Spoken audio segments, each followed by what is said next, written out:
श्री शिवाय नमस्तुभ्यम। सबसे पहले कमेंट में ये बताइए कि कौन कौन लोग पशुपति व्रत रख रहे हैं या रखने की सोच रहे हैं या उनके चल रहे हैं। ठीक है, तो आज मैं आपको बताने वाली हूँ कि पशुपति व्रत कितने होते हैं।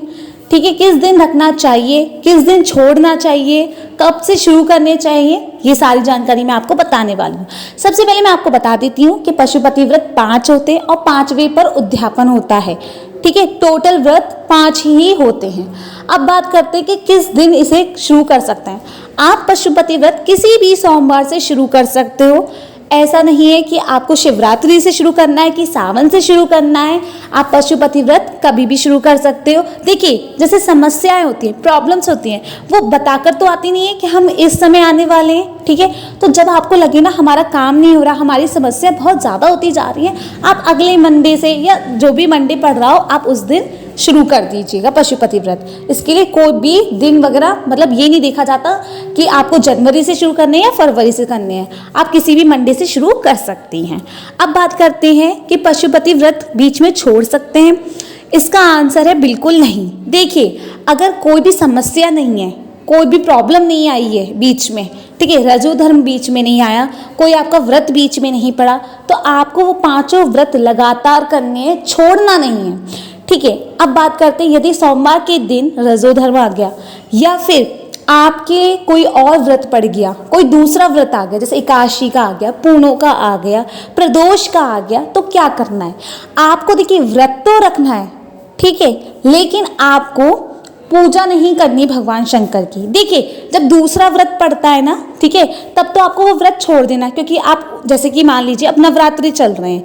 अब नवरात्रि में आपका जैसे देखा होगा कि नवरात्रि के पहले दिन सोमवार था, तो अब काफ़ी सारे लोग कंफ्यूज थे कि हम लोगों को नवरात्रि का व्रत रखना है या पशुपति व्रत। तो उस दिन आपको पशुपति व्रत छोड़ देना था और नवरात्रि का व्रत रखना था। अब बात करते हैं जैसे रजो धर्म आ गया तो क्या करें। आपको व्रत रखना है लेकिन पूजा नहीं करनी है, इस बात का विशेष ध्यान रखिएगा। जैसे रजो धर्म आ गया तो आपको ना सुबह की पूजा करनी है ना शाम की पूजा करनी है, आपको लेकिन व्रत रखना है। जैसे आप व्रत खोलते थे शाम को, वैसे ही आप अपना खाना खा लीजिएगा। आप जो भी खाते हो, फलियार करते हो, अन्न खाते हो, जो भी करते हो, ठीक है, ऐसे करना है आपको। अच्छा, एक चीज़ और बतानी है, जैसे कि आपके 5 व्रत पूरे हो गए और भगवान भोलेनाथ की कृपा से आपकी मनोकामना भी पूरी हो गई।